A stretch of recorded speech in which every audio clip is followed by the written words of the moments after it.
자, 유인물 받으시고요. 오늘 하다 보니까 좀 많아졌는데 오늘 이제 스위스입니다. 스위스 여기 보면 지도 보이잖아요.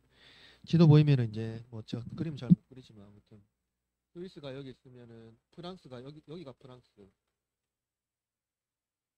여기가 프랑스고 여기가 독일.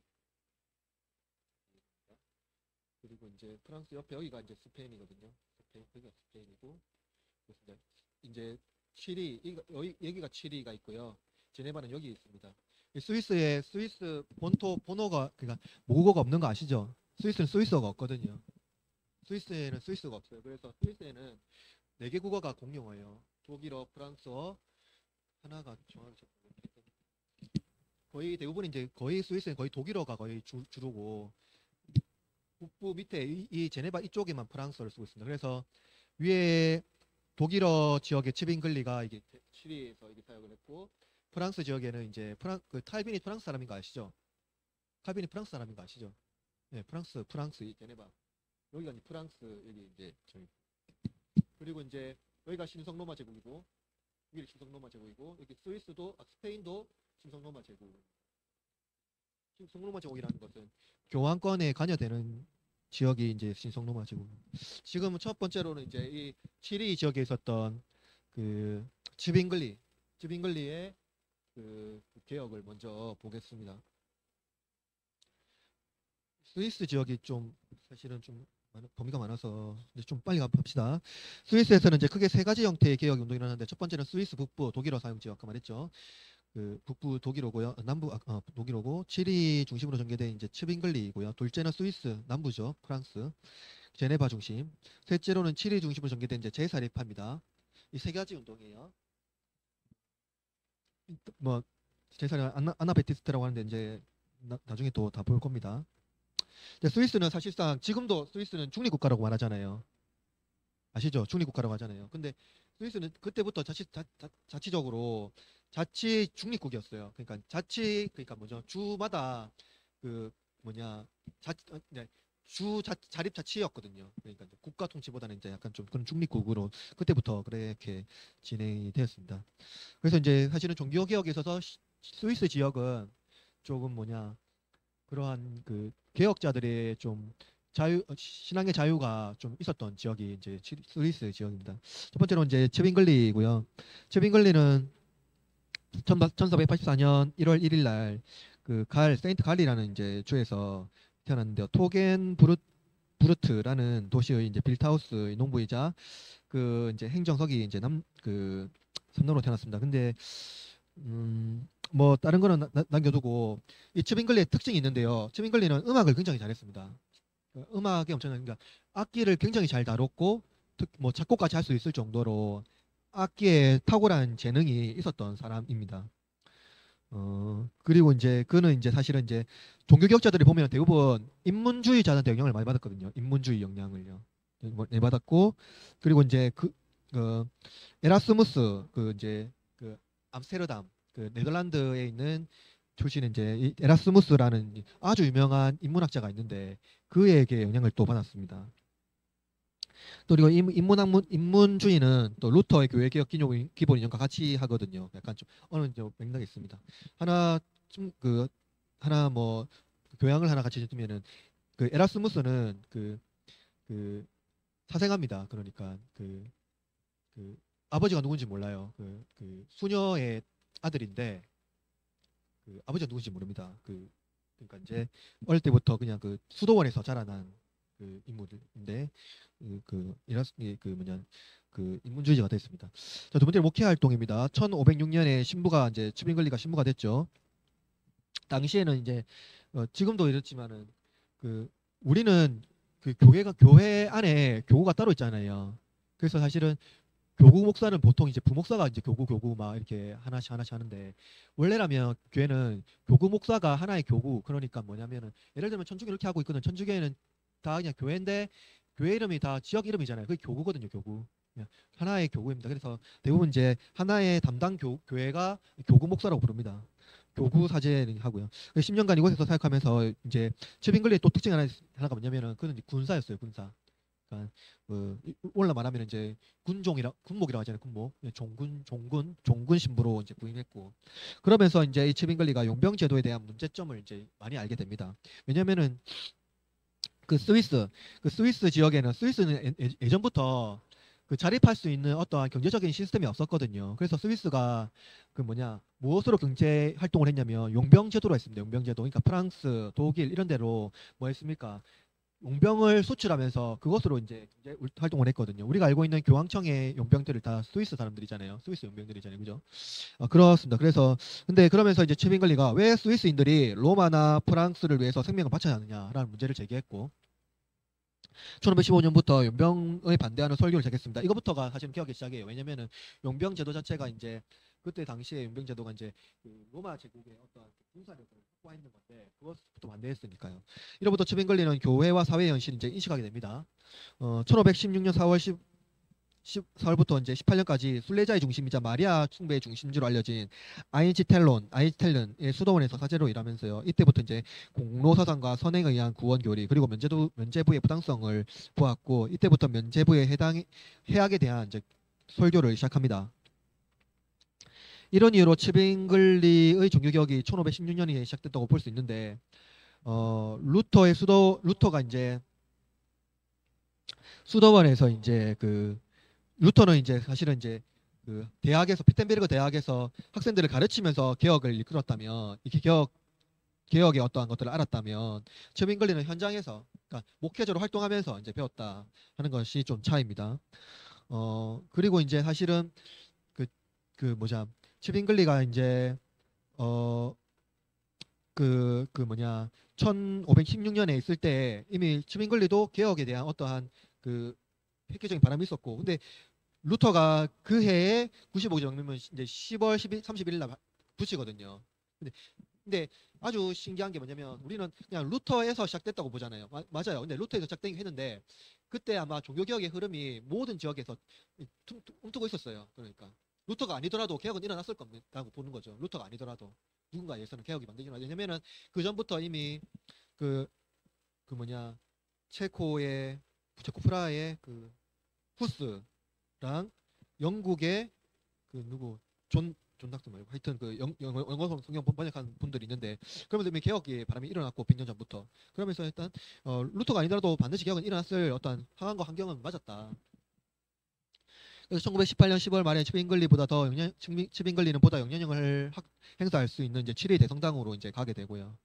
그러면서 7위는 이제 6천 명의 인구로 무역과 조업이 활달한 도시였습니다. 6천 명이라는 건 작잖아요. 근데 그 당시에는 그렇게 작은 도시는 아니었던 것 같습니다. 그래서 츠빙글리는 이제 이때부터 1월 1일 마태복음 1장을 강의하기 시작해서 그는 이제 당시 기록된 원고로 낭독하는 관행과 달리, 그러니까 당시의 수도원들은요, 그러니까 이제 교황청 있잖아요. 교황청이나 어떤 교구들 있잖아요. 거기서 그냥 설교문을 줘요. 그럼 지금도 아마 로마 교회는 설교를 중요하게 하기 때문에 그냥 낭독하는 게 수준인데, 츠빙글리는 그때부터 강해를 했어요. 그러니까 강해하는 방식이 아니었거든요. 근데 그부터 이제 일어난 거죠. 그러면서 이제 달라졌고, 이제 기록된 원고를 낭독하는 관행과 달리 헬러 성경 본문을 해석하는 강해 설교였습니다. 이 헬러 성경을 강의하는 사실은 이것도 에라스무스의 영향을 받았어요. 에라스무스가 그리스 라틴어를 주석하면서 이제 성경을 편찬했거든요. 에라스무스가 이제. 그리고 이제 그래서 특별하게 또 스위스 사람이 이해할 수 있는 독일어로 설교했다. 그래서 그는 이제 마태복음 시작해서 복음서, 사도행전, 바울서신, 공동서신 순으로 쭉 신약 성경 전권을 7년 동안 다 이제 강의했다. 그러니까 이제 사람들의 성경이 이제 뭐가 문제인지 일반 사람들이 알게 되잖아요. 근데 그렇게 이제 개혁이 일어난 거죠. 츠빙글리 개혁 운동은 이제 설교로 치리의 가난한 자들을 구제하는 기금을 조성했고요. 독특하게 종교개혁자들의 개혁 운동 중에 구제 기금 조성은 다 동일하게 다 있습니다. 루터도 있고 이제 칼빈도 있고 츠빙글리도 있고요. 영국의 송고개만 없어요. 그거는 이제 국교회라서 아마 진짜 있는지 아닌지 모르겠는데 발견하지 못했습니다. 아무튼. 그리고 과도한 사치 금지가 되었고, 도박이나 술 취하는 것에 금지되었고요. 대표적인 무도나 매춘도 사라졌습니다. 그러니까 그 당시에 중세 때 이런 것들이 얼마나 많았냐 하는 것을 반증하는 거죠. 츠빙글리 성상숭배 비판, 의무적인 12조 대신, 이것도 츠빙글리에 있어서 좀 독특한데요. 츠빙글리는 11조 대신에 자의적인 기부 제도를 도입한 것을 이제 신청했습니다. 이것도 츠빙글리 좀 독특한 점이죠. 그리고 이제 금식 규정을 관련된 사건이 발생하는데 55년에 이거 좀 유명한 사건인데요. 아이즐대전이라는 지역이 있어요. 거기에서 사제 레오주드 나중에 이제 칠리에서 츠빙글리 이제 후임으로 이게 개혁을 이끌어가는 사람인데 이 사람이 칠리의 교회 지도자들과 사순절 기간에 금식 규정을 먹이고 당시에 사순절 기간에 소세지는 아니야 육류를 먹으면 안 됐거든요. 근데 소세지를 먹었어요. 소세지를 먹는 사건이 발생한 거죠. 그래서 이제 이때 칠리 관장하던 콘스탄츠 주교들이 이 이제 관행을 어겼으니까 처벌을 요구한 거죠. 권징을 요구한 거. 그러니까 그 칠회에서 이제 권징을 요구한 거예요. 그래서 칩잉글리는 근데 이때 칩잉글리는 하나님 말씀은 음식 선택의 자유를 인정한다. 설교하고 양심의 자유를 근거로 이들이 변화하는 글을 썼어요. 이것이 개혁을 위한 칩잉글리 첫 번째 서신 음식의 선택과 자유에 관하여입니다. 그러니까 그러한 어떤 교회에 어떤 왔었던 전통과 관행들이 성경적이냐 했을 때 반기를 든 거죠. 자, 칩잉글리는 성직자의 독신제도도 비성경적이라고 비판했고 10명의 동료사제들과 함께 콘스탄츠 주교에게 성직자의 결혼을 정식적으로 요청해달라고 했지만 거절당했습니다. 이에 그는 안나 라인하르트라는 인물과 비밀리에 결혼을 해서 4명의 자녀를 낳았어요. 그리고 그는 처음과 끝이라는 아이켈 테레스라는 제목의 글을 발표했는데 이 책은 하나님 말씀의 명확성과 확실성이라는 제목으로 번역됐습니다. 이 책에서 칩잉글리는 교황의 성경 해석에 독점한 것을 부당하며 하나님 말씀을 바르게 전달하고 이해하기 위해서는 오직 성경만이 필요하다고 강조했습니다. 자, 교회 개혁을 위한 토론회. 칩잉글리는 개혁 운동은 콘스탄츠 및 스위스 주변의 주교들의 반발을 샀죠. 당연하겠죠. 당시 이제 로마 교회가 압도적이었으니까 따라서 그는 공개 토론회를 하자고 요구했고요. 근데 이제 시의회가 이걸 수용해요. 칠리 시의회가요. 그래서 칩잉글리는 3차례에 걸친 토론회를 이제 합니다. 이 칩잉글리에게 세 번의 토론회는 굉장히 중요했어요. 이게 칩잉글리의 개혁의 핵심적인 어떠한 것들을 이끌어왔거든요. 1차 토론회는 자, 1523년 1월 29일 개최됐는데 이때는 이제 67개조를 제시했고요. 서두의 15개 조항은 성경적인 교리를 제시했고 나머지 52개는 로마 교회의 교리를 비판했습니다. 그러니까 처음에 성경을 제시한 다음에 로마 교회의 교리가 얼마나 성경과 반대하고 있는 건지를 증명하는 거죠. 그래서 이제 그는 성경만이 신앙과 생활의 유일한 규칙이고 그리스도께서 유일한 중보자라고 주장하면서 로마 교회의 여러 가지 제도와 전통을 비판했고요. 하지만 로마 교회 대표들은 칩잉글리 주장에 대하여 오류를 증명하지 못했다. 첫 번째 토론에서요. 그러니까 왜 오류를 증명하지 못했냐? 칩잉글리는 성경의 구절, 성경의 말씀들 다 들고 와가지고 얘기했는데 로마 교회 사람들은 성경을 통해서 그것들을 반박하지 못했다라는 거죠. 자, 결국 그 시의회는요, 뭡니까? 칩잉글리의 설교를 인정합니다. 나아가 칠리 이제 시의회가 성경에 기초한 설교만 하도록 명령을 합니다. 그죠? 칩잉글리가 1차에서 이긴 거죠, 완전. 자, 2차 토론회 1523년 10월 26일 3일간 개최됐는데요. 이 토론회에서 칩잉글리는 성상과 미사에 대해 비판합니다. 시의회는 미사를 즉각 폐지하였지만 성상을 교회에 가져오지 못하도록 조치했고요. 2차 토론회가 끝난 후에 칩잉글리는 요약 기독교 개론이라는 책을 썼는데 이는 성상 사용에 대한 비판서로서 칠리 성직자들을 깨우치기 위한 이제 쓴 것으로 알려져 있습니다. 그러니까 성상을 통해서 영적인 각성을 하는 거예요, 사람들이. 그걸 통해서 내가 무엇을 영적으로 얻으려고 하는 거죠. 그게 아니라 성경만이 유일하게 우리의 영적으로 각성할 수 있는 유일한 도구다 하는 거예요.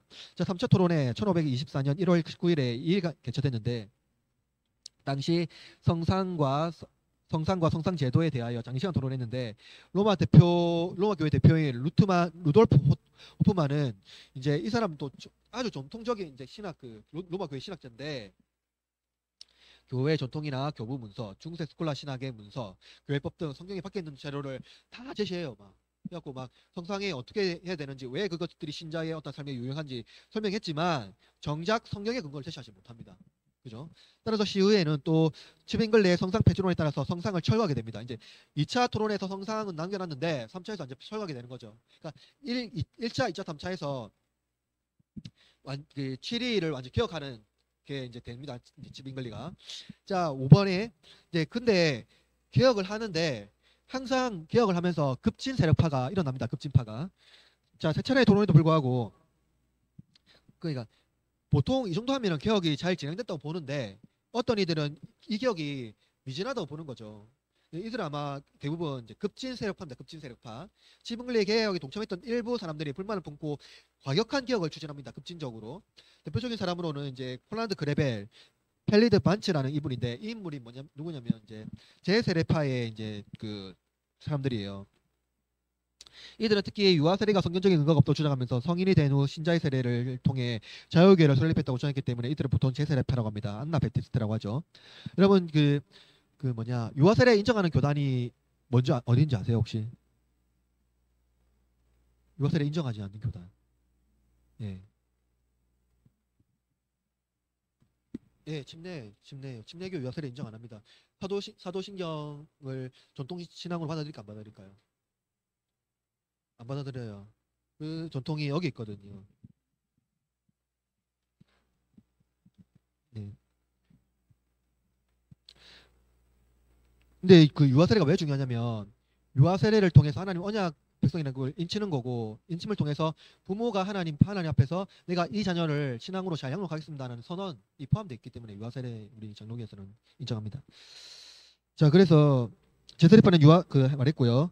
그래서 이제 스위스 형제단이라는 제세례파의 일원이 일어나고 이들이 이제 처음에는 아주 급진적인 하다가 나중에는 이제 평화주의 운동을 하거든요. 그게 이제 19세기 후반에는 메노나이트로 발전합니다. 그러니까 지금은 그 안나베티스트 그리고 이제 세상이 좀 큰 이제 침례 교단 그리고 이제 평화주의자인 이제 메노나이트 이런 모든 이제 그러한 세력들이 여기에 이제 세세례파의 기원을 두고 있어요. 자, 개혁의 진전 제3차 토론이 끝난 후 5개월 후에 1524년 6월 15일 시의회는 교회당 모든 성상을 철거하도록 명령했고요. 이듬해 1525년 1월에 공식적으로 칩인글리를 지지함으로써 스위스에서 개혁 운동이 이제 크게 진전됩니다. 그러니까 시의회가 그 칩인글리에게 이제 그 개혁에 이제 어떤 위임을 한 거죠. 그래서 이제 치리에서 개혁교회 역사상 최초로 개신교회 성전식이 이제 거행됐고요. 이때 칩인글리니까 성전식은 최후의 만찬을 기념하자라는 맞죠? 칩인글리 기념설 영적 교제로 이제 의미로 거행되었고 또 오랫동안 분배되지 않았던 포도주와 떡을 함께 분배했습니다. 캐톨릭은 포도주를 안 주잖아요. 떡은 주는데 포도주 안 주거든요. 흘리면 안 되니까. 근데 이제 돈돌이 이제 된 거죠. 그런데 독특한 게 있어요. 칩인글리가 아까 말했죠. 칩인글리의 특징 중에 음악을 굉장히 잘한다. 그죠? 음악 굉장히 잘하는데 이 사람은 교회에서 음악을 전면적으로 다 폐지합니다. 다 폐지해요. 독특하죠, 이제. 사실은 이제 칩인글리가 처음에 그 뭐냐 치리 대성당으로 갈 때 사람들이 칩인글리를 그 거부하거든요. 왜 거부하는 이유가 뭐냐면 이 사람은 음악을 너무 좋아해서 아마 그 뭐냐 좀 뭐야 대표적일 거야. 음악 좀 그런 어떠한 뭐냐 물러날 거야. 이러한 경향이 있었는데 칩인글리가 음악도 하나님께서 다윗을 통해서 전형을 받으셨는데 음악을 한다는 게 과연 하나님이 예배하는 거에 뭐 방해되냐 이렇게 해서 대성당에 간 사람이 개혁하면서 음악을 전면적으로 다 폐지해버립니다. 좀 독특하죠. 예. 칩인글리는 1525년 이후에 여러 권의 책을 출판하면서 개혁자로서 지속적인 개혁을 진행했습니다. 치리에서 시작한 개혁 운동은 바젤, 샤프하우젠, 베든 등으로 이제 확산됩니다.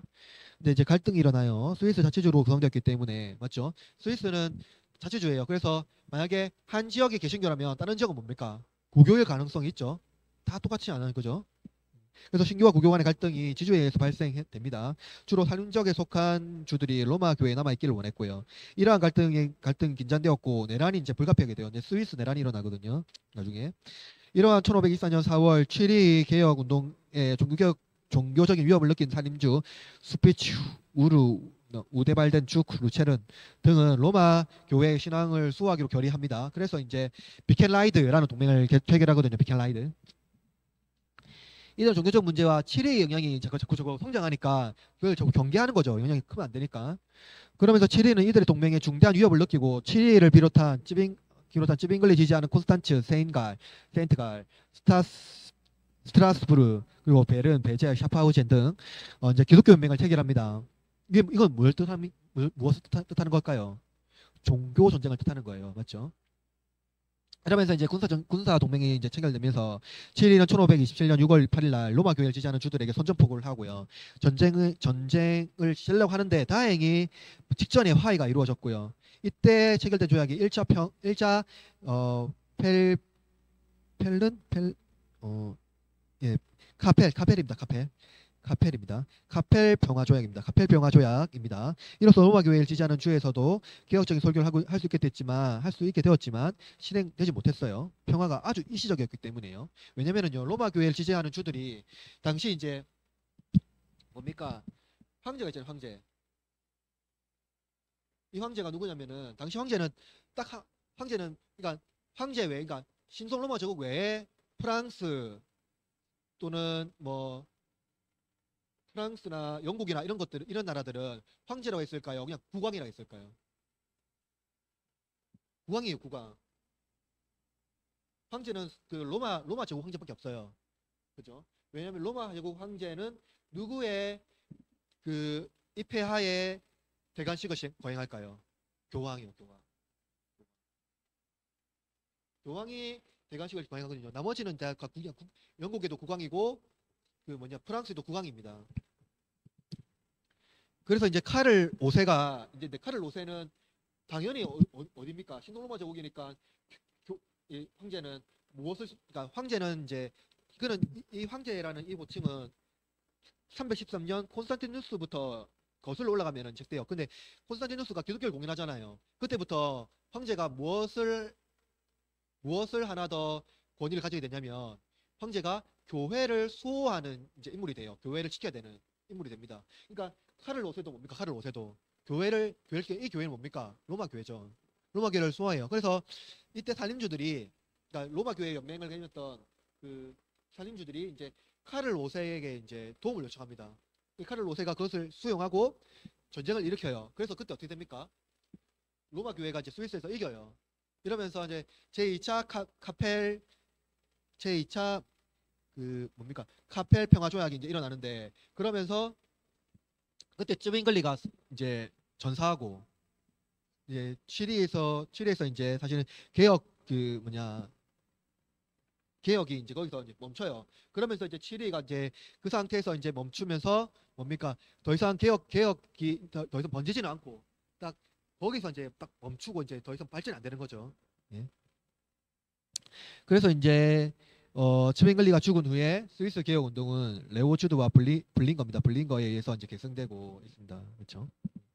그래서 사실은 츠빙글리의 개혁파는 그 치리의 그 영역 안에서 그냥 멈춰서 그 크게 발전하지는 못합니다. 자, 두 번째로 칼빈입니다. 칼빈은 어디였죠? 제네바였죠. 그 프랑스 언어 지역이요. 그 남부 지역에 있습니다. 자, 칼빈은 스위스 프랑스어를 사용하는 이제 제네바에서 있는데요. 그는 이제 기욤 파넬이라는 인물이 있는데 이 인물과 함께 이제 그 제네바에 있습니다. 사실은 취리에 비하면 제네바는 아주 소규모의 도시였거든요. 그래서 이제 뭐 집중도 안 됐어요. 그런데 이 칼빈의 개혁 운동에서 유럽 전체를 개혁으로 이끄는 중심적이 돼버리거든요. 자, 그래서 이제 사실은 이제 이거입니다. 이 칼빈하고 루터하고 가장 크게 대두되는 거는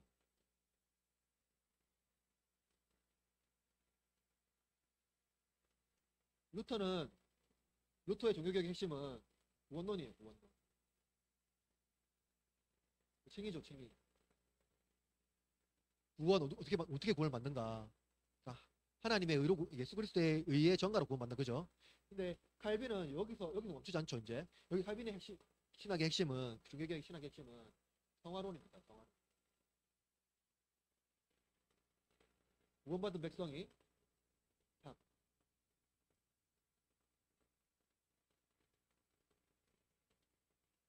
기독교적 삶. 그렇죠? 그래서 사실은 칼빈의 신학에 있어서 중요한 것은 성령이에요. 그래서 어떤 인물들은 칼빈을 성신의 신학자라고 부르기도 하거든요. 성신의 신학자.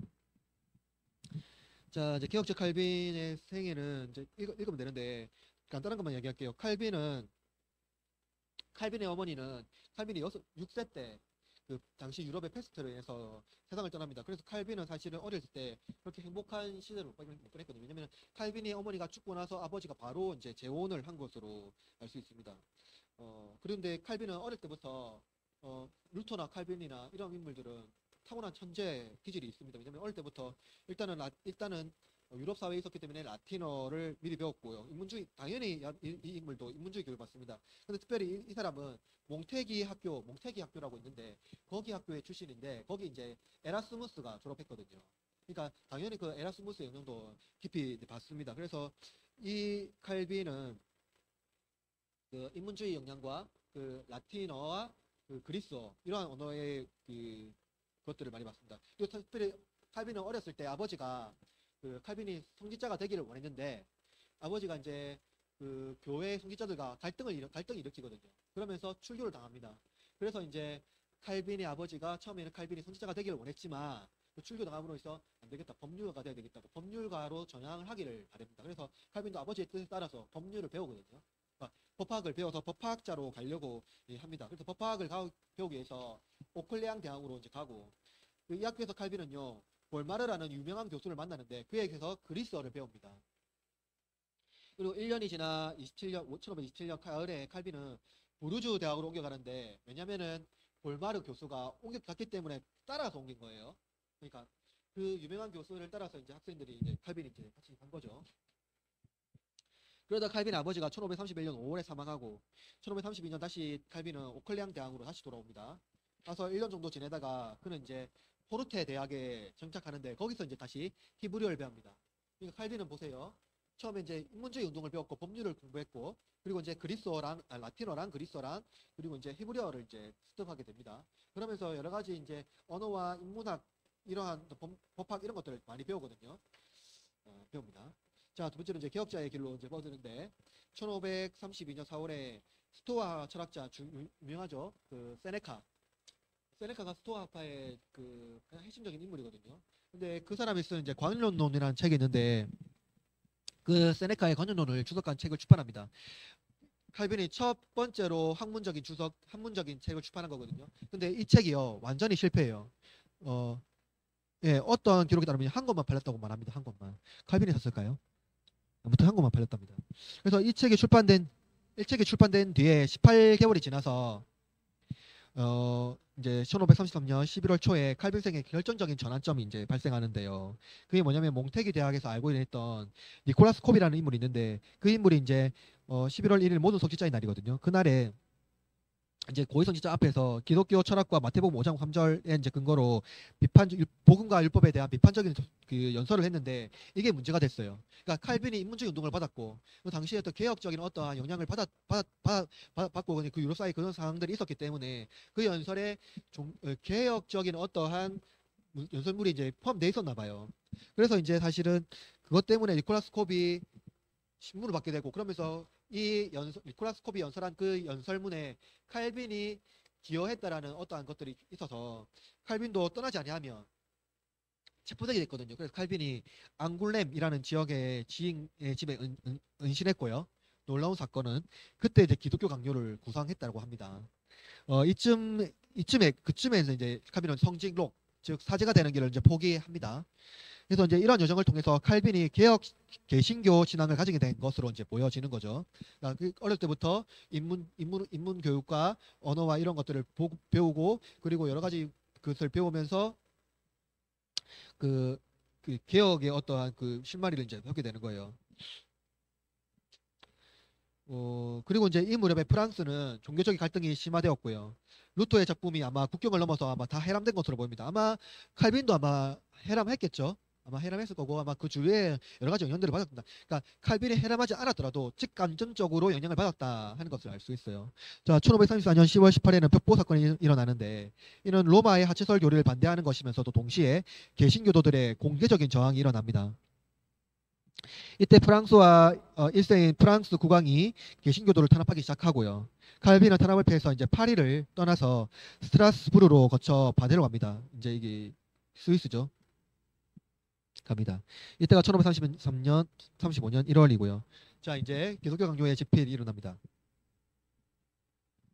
자, 바젤에 도착한 칼빈은요 학문만 연구했어요. 원래 칼빈은요 개혁 운동에 관심이 없었거든요. 그냥 그는 공부만 하려고 했어요. 그냥 전형적인 학자로서의 어떤 길만 가려 했거든요. 그냥 학문 연구만 이제 하려고 했는데 전략했습니다. 첫 번째로 이제 첫 신학의 저술은 이제 사이코 파니치아인데 이것은 뭐냐면 영혼 이제 그, 그 사후 영혼에 관한 겁니다. 사후 영혼. 제 세례파들이 영혼 수면설을 이제 주장했거든요. 영혼 수면설 여러분 많이 들어봤을걸요. 여러분 사람이 죽으면 어떻게 됩니까?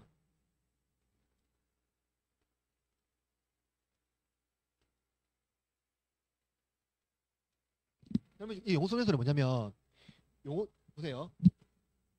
영혼이 수면설이잖아요. 그러니까 영혼 수면설이 뭐냐면 사람이 죽으면 영혼이 된다고요? 그냥 육신과 함께 그냥 잔다. 안 깨어난다. 그러니까 이 사람 말하면 주님이 오시면 그때 영혼과 육신이 같이 깨어난다. 이렇게 말해 주장했거든요. 칼빈 이걸 비판합니다. 영혼은 수면하지 않는다. 비판합니다. 제세레프가 이렇게 주장했어요. 그러니까 처음에 칼빈이 쓴 저술이요. 로마 교회를 저항하는 저술이 아니고 개신교 중에 급신 세력을 비판했던 저술이라는 것이 좀 독특하죠. 맞죠? 독특합니다. 자, 그래서 이제 칼빈은 그 이후에 8월에 기독교 강요를 출판하고요. 이 책은 기독교 신앙 전체를 요약한 것입니다. 기독교 강요 요약입니다. 초판은 6장, 516장으로 구성되어 있는데 이 책은 개신교 사상 최고의 저술이라고 이제 평가받고 있고 16세기 이후에 이제 중요한 저술 중 하나로 손꼽히고 있습니다. 물론 이제 역사적인 어떠한 허점은 있어요. 너무나 16세기에 적혀져서요. 지금은 발전됐기 때문에 칼빈이 이것도 많이 발전시키려고 하는데 하여튼 그런 부분이 있습니다만은 하여튼 개신교 역사상 그 최고의 저술로 평가받고 있어요. 자, 이 책은 초판은 이제 9개월 만에 매진됐고 아까 뭐 세네카 썼을 때는 한 권밖에 안 팔렸는데 기독교 역사는 9개월 만에 매진됐습니다. 자, 이제 초판의 이제 중부판 2판은 스트라스부르에서 1539년 출판했고요. 이때부터 중부와 개정과 주포를 거쳐서요. 1559년에 최종판이 나와요. 우리가 알고 있는 기독교 강요 3권으로 되어 있는 거예요. 사실 3권짜리인데 그것이 이제 바로 이 최종판 기독교 강요입니다. 자, 이 책은 칼빈의 생애 이탈리아어와 영어로도 번역되었습니다. 굉장하죠. 자, 우리나라에 번역된 것은 1964년인데 정권에 번역된 것은 1977년입니다. 자, 파넬과 제네바. 기독교 경영을 출간 후에 칼빈의 신앙이 자유를 누릴 수 있는 스트라스부르로 가고자 했는데요. 칼빈은 1536년 7월에 제네바에 도착했고 이곳에서 며칠을 머문 후 스트라스부르로 떠날 생각이었어요. 아까도 말했지만 칼빈은 개혁에 별로 관심이 없었거든요. 그냥 저술로 이제 동참을 하려고 했지 실제로 자신은 개혁자로서 어떤 활동을 하려고 한 건 아닙니다. 그 스트라스부르는요 당시 관용 정책을 펼치고 있어서 제세례파는 이곳을 의의 피난처라고 부르기도 했습니다. 그런데 칼빈이 제네바에 왔다는 소식을 듣고요 한 인물이 있는 그를 찾아갑니다. 그가 바로 기욤 파넬입니다. 파넬은 칼빈에게 제네바에 남아서 함께 개혁 운동장을 이끌자고 강권했어요. 그는 인문주의의 영향을 받고 개신교 신앙을 받았습니다. 파넬이요. 이후 제네바에서 개혁 운동을 주도했던 인물이 바로 파넬입니다. 그런데 그는요 우렁차고 다혈질적인 인물로서 개혁을 단행하기에 적합했으나 내실을 다지기에는 부족했습니다. 그때 마침 칼빈이 왔다는 소식을 듣고 그를 찾아간 거예요. 그때 칼빈은요 학문 연구에만 전력하겠다며 거듭 요청을 거절하자 파넬은 이제 경쟁되면서 유명한 이거 일환데 당신이 만일 이 절박한 도움을 거절한다면 하나님의 저주가 임할 것입니다라고 파넬이 이제 그 칼빈에게 얘기했어요. 그 순간 칼빈은요 심각한 충격을 받고 그것이 하나님의 음성으로 듣게 됩니다. 그래서 1557년 시편 주석에는 이때를 회상하며 마치 하나님의 강한 손이 나를 붙들기 위해 하늘로부터 내려오신 것 같았다라고 회상합니다. 결국 칼빈은 제네바에 남았고요. 1536년 8월 중순부터 성경 강해자라는 직함으로 제네바 개혁 운동을 참여하게 됩니다. 사실은 이 파넬의 어떠한 그 영향 때문에 칼빈에 의해서 엄청난 이제 개혁 운동이 단행된 거예요. 맞죠? 칼빈이 저술만 남았다면 사실은 그때 어떤 그 개혁파 운동이 일어나지 않았을 겁니다. 자, 1차 제네바 개혁기 제네바에 남게 된 이제 이후로 칼빈은 거의 한 2년 22개월 가량 이제 남게 되는데 개혁을 하는데 이때를 이제 제네바 개혁기라고 하는데요. 칼빈은 이제 먼저 로마서 강해를 시작합니다. 아마 루터의 영향이지 않았을까 싶기도 하고요. 개혁을 시작하면서 이제 세 가지 문서를 집필하는데 첫 문서가 1537년 1월에 제네바 시에 제출한 제네바 교회의 조직과 예배에 관한 조례. 두 번째로는 이제 시의회 제출한 신앙 고백서. 세 번째로는 이제 제네바 신학문답입니다. 자, 이게 다 시의회 지출하거든요. 그러니까 시의회를 통해서 이제 개혁이 이제 일어나는 거죠. 이제 사실은 시의회가 칼빈을 초청해서 그 시 자체를 이제 성시화를 만들려고 한 거예요. 칼빈은 이런 문서를 중심으로 개혁을 추진하는 중 특히 권증의 문제로 이제 제네바 시의회에 대립하게 되었습니다. 이 권증은요, 특히 출교권은 교회 고유권이라고 이제 칼빈 주장한 거죠. 출교는 교회의 고유권이라고 권한이라고 주장했지만 시의회는요, 칠의회의 모범에 따라 시의회의 권한이라고 주장한 거예요. 시의회에서는요. 결국 시의회는 1538년 1월에 칼빈과 칼빈의 출교권을 박탈한 데 이어서 그의 4월에 칼빈과 파넬을 추방합니다. 그리고 이제 바젤로 가고요. 이 둘은 파넬은 곧 이사델로 가고 거기서 교회에 봉사하고 칼빈은 스트라스부르에서 부스로부터 도체의 초청을 받고 그곳으로 가게 됩니다. 자, 이제 스트라스부르에서 칼빈은 약 3년간 이제 다시 머무르거든요. 거기서 이제 칼빈은 네 가지 활동 정도로 말할 수 있는데 첫 번째로는 난민을 위한 목회자로 일하면서 그는 정기적인 설교와 성경 강해 외에도 예배 의식을 확립하기 위해 노력했고 주로 부서의 예배 의식을 따랐습니다. 이것이 후일의 개혁교회 예배 모형이 되고요. 교회에서는 이제 시편 찬송을 강조했습니다. 둘째로는 화려한 활발한 저술 활동. 36년에 이제 1936년에 기독교 강요 중보에서 출판했고 출판에 이어서 3배 정도 중보되었고요. 또한 성경 주석을 집필하기 시작했는데 칼빈은 보통 이제 기독교 강요 한 권의 책으로 보는데 칼빈의 더 중요한 이제 저술은 사실은 이제 그 성경 주석입니다.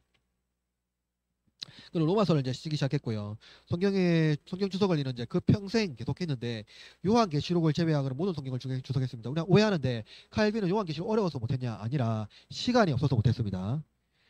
마지막으로 쓴 주석이 이제 여호수아서고요. 이외에도 여러 문헌을 출판했습니다. 셋째로 다른 개혁자들과 교제를 했고요. 특히 부서와 교제함으로써 예배와 교회론에 대해 영향을 받았고요. 그는 스트라스부르를 대표해서 여러 개혁 운동에 참여한 도시를 방문하면서 개혁자들과 함께 교제하고 토론하면서 그들의 간의 신학적 일치와 차이를 확인할 수 있었고요. 부서는 1539년 2월 로마 교회를 대표로 만나러 갈 때 칼빈과 함께 갔는데 그때 칼빈은 멜랑흐톤을 만납니다. 멜랑톤 누군지 알죠? 루터의 그 후계자죠. 루터와 함께했던 멜랑톤은 칼빈의 신학의 깊이를 확인하고서 그를 이제 그 신학자라고 합니다. 이 그 신학자라는 인물은 그 호칭은 굉장히 중요한 호칭입니다. 유일한 신학자라는 말이에요. 참, 이 사람만 진짜 엄청난 신학자다.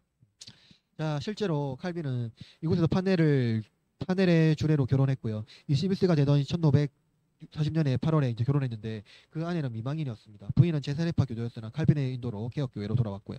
그녀는 페스트로 전 남편을 잃고 두 남매를 키우고 있었는데 그러나 1542년 7월에 이제 결혼하고 2년 뒤죠. 이제 7월에 아들 출생했으나 조산하였고 아들은 곧 사망했습니다. 부인도 건강이 좋지 않아 결혼한 지 9년 만에 그 1549년 3월에 사망했다고 합니다. 이후에 칼빈은 또 재혼을 하지 않았고요. 평생 독신으로 살았습니다. 자, 스트라스부르의 3년의 시간은 칼빈의 삶에 유익한 시간이었는데요. 그는 그래서 더욱더 완숙한 신학자로 성장했습니다. 자, 2차 제네바 개혁기인데요.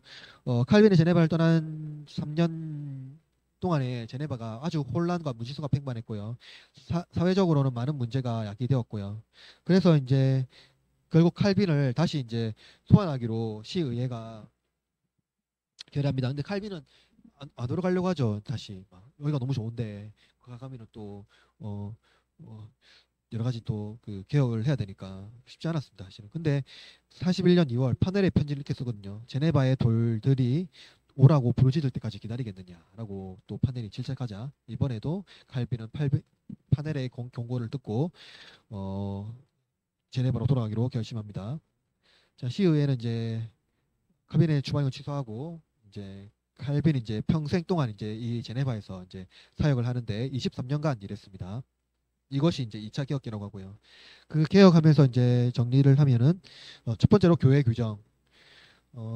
칼빈은 이제 돌아와서 1538년에 끊어졌던 성경 본문을 이제 강의합니다. 그러니까 칼빈에게 성경 이제 설교는요. 뭐 인기를 구하거나 자신의 어떠한 신학을 체계화시키는 게 아니라 뭐예요? 성경을 가르치는 거예요. 성경 자체를 가르치는 거예요.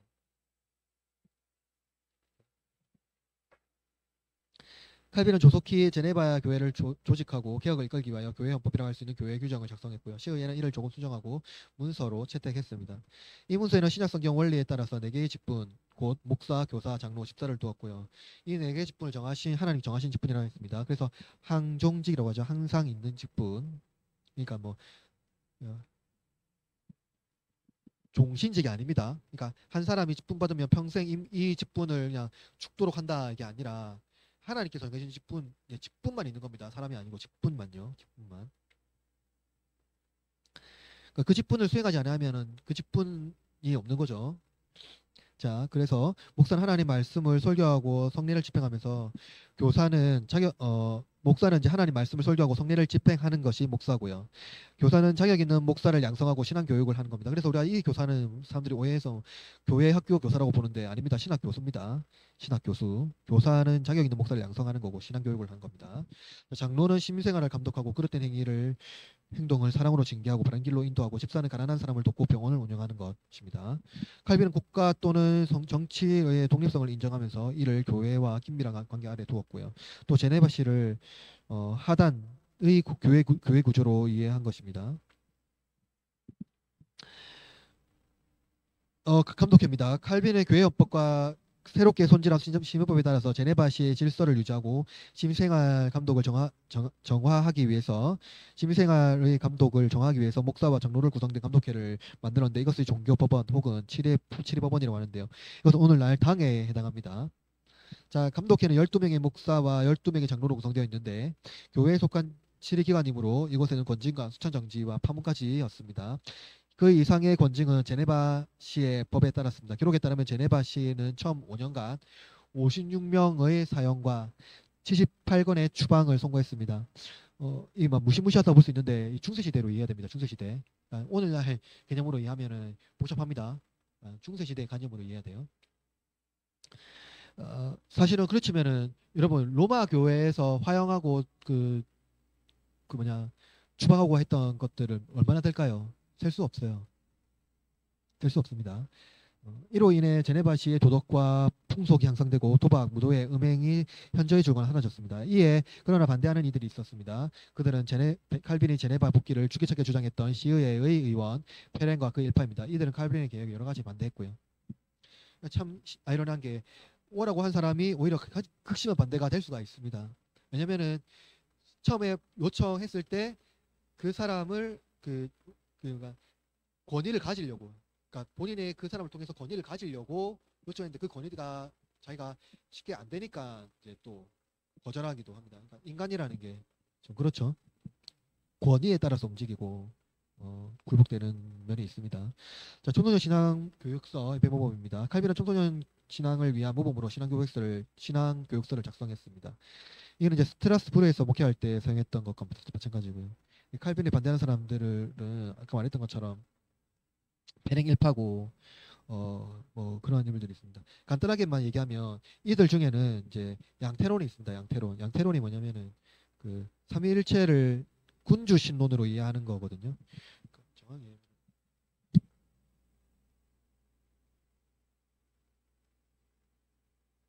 삼위일체를 어떻게 보냐면은요.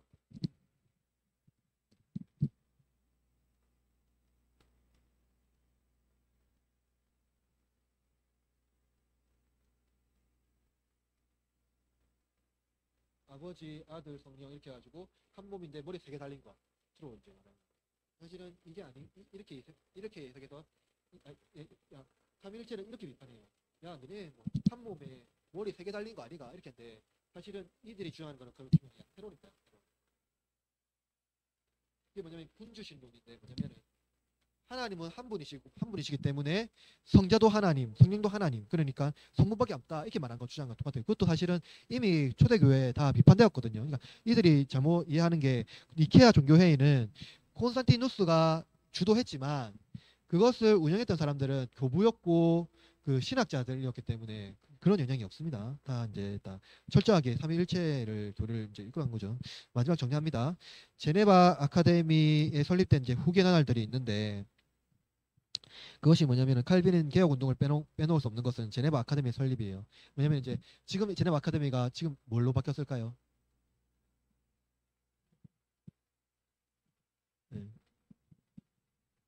있을까 없을까요?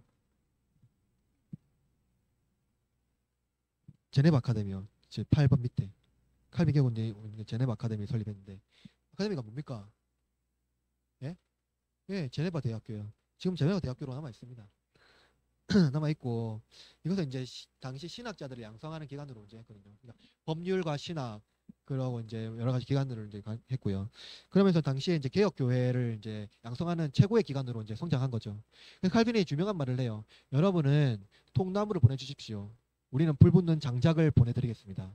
하고 유럽 전역에 이제 보냈거든요. 그러면서 이제 이 제네바 아카데미를 설립했고 당시에 루터로 중심했던 독일의 개혁 그 대학의 이름이 뭐였어요? 비텐베르크 대학이었잖아요. 그것을 능가하게 돼요. 능가하면서 유럽 전체에서 개혁의 요람으로서 제네바 아카데미가 이제 운영이 되거든요. 근데 칼빈에게는 굉장히 큰 약점이 있었습니다. 그게 뭐냐면은 칼빈이 건강이 굉장히 안 좋았거든요. 그래서 별명이 걸어다니는 종합병원이라고 불렀는데, 근데 그는 55세의 생을 마감합니다. 그가 5월 후반에 5월 후반에 이제 생명을 마감하는데 그 2월 초에 마지막 강의를 하고 그로부터 4일 뒤에 이제 마지막 설교를 하고 그래서 이제 끝납니다. 근데 죽기 직전까지 그가 했던 게 뭐냐면 여호수아 성경 주석을 집필한 거예요. 하고 이제 마무리하거든요. 정리하면 이렇습니다. 베자가 이제 칼빈의 죽음을 대해서 이렇게 말했는데요. 해가 지는 그날 지상에서 하나님의 교회를 인도하던 가장 큰 빛이 하늘로 돌아오고 말았다. 하고 칼빈의 생애가 마감됩니다. 칼빈은 루터의 후대대거든요. 한 30년 후세대인데 루터가 베자는 칼빈의 후계자입니다. 칼빈의 이제 후계자. 베자가 이제 데오로드 베자가 칼빈 다음으로 이제 개혁 운동을 이끌어가고. 그래서 이제 사실은 정리하면은 루터는 개혁 운동에서 초석을 놓은 사람이에요. 가장 심각했던 구원론에 대해서 했다면 칼빈은 이제 구원받은 사람이 어떻게 살아야 될 거냐 했을 때 그 5대 교리를 말하거든요. 그 중에 이제 중요한 이제 성도의 견이 이제 이끌어가는 거, 하나님 이끌어가는 거. 그게 근데 그게 예정이. 그러니까 우리가 칼빈을 이해할 때 하나님의 예정론을 칼빈이 얘기하는데 칼빈을 제대로 이해하고 예정론을 이해하지 못하면 칼빈이 말하는 예정론이 굉장히 엉터리로 이해해요. 그러니까 하나님이 예정하시고 그 사람을 그냥 그 사람이 뭐 하든 안 하든 엉터리로 살든 안 살든 그냥 구원 받는다라고 이해하는데 아니에요. 칼빈은요. 그 성화의 삶을 굉장히 중요했거든요. 그러니까 하나님이 예정한 사람은 그 삶 가운데 하나님이 이끌어가는 그리고 고난과 환난 가운데서 성령의 인도로 이끌어가는 것을 말하고 있어요. 그래서 거룩하고 복된 삶을 살게 만들거든요. 근데 그런 걸 빼놓고 하나님 예정론 해서 엉터리로 만들어버리면 칼빈을 이해하지 못하면서도 칼빈은 이렇게 말한다 하는 굉장히 엉터리가 돼버리는 거죠. 칼빈을 말할 때 성령과 교제하는 것, 신자가 어떻게 살아가는 것에 대해서 철저하게 가르치고 있다는 것을 알 수 있습니다.